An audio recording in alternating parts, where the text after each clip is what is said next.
important thing is to be able to define which ones you can come to an intelligent decision on and which ones are beyond your capacity to evaluate. You don't have to be right about thousands and thousands and thousands of companies. You only have to be right about a couple. I met Bill Gates on July 5th, 1991. We were out in Seattle, and Bill said, "You've got to have a computer." And I said, "Why?" And he said, "Well," he said, "you can do your income tax on it." I said, "I don't have any income. Berkshire doesn't pay a dividend." He said, "Well, you can keep track of your portfolio." And I said, "I only have one stock." I said, I mean, and he says, "It's going to change everything." And I said, "Well, will it change whether people chew gum?" And he said, "Well, probably not." And I said, "Well, will it change what kind of gum they chew?" And not. And I said, "Well, then I'll stick to chewing gum and you stick to computers, you know." I don't have to understand all kinds of business. There's all kinds of business I don't understand. But there's thousands of opportunities there. I did understand the Bank of America, you know, and I'll be able. I'm able to do that.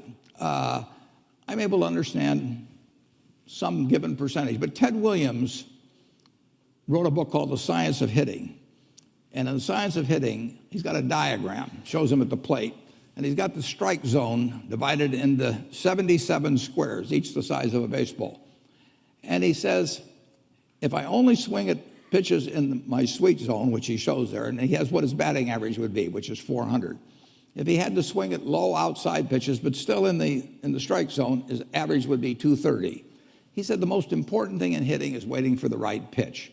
Now, he was at a disadvantage because if the count was 0-2 or 1-2 or so on, even if that ball was down where he was only going to bat 230, he had to swing at it. In investing, there's no called strikes. People can throw Microsoft at me and, you know, you name it, any stock, General Motors, and I don't have to swing.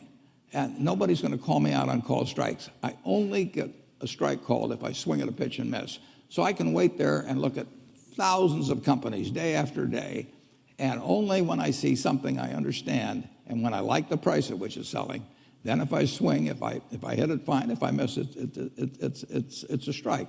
But it's an enormously advantageous game.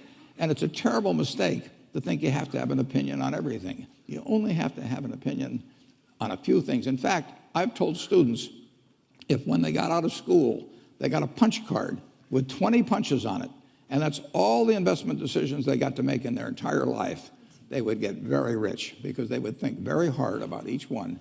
And you don't need 20 right decisions to get very rich. You know, 4 or 5 will probably do it over time. So I don't worry too much about the things I don't understand. If you understand some of these businesses that are coming along and can spot things on, if you can spot on Amazon, for example, I mean, it's a tremendous accomplishment what Jeff Bezos has done.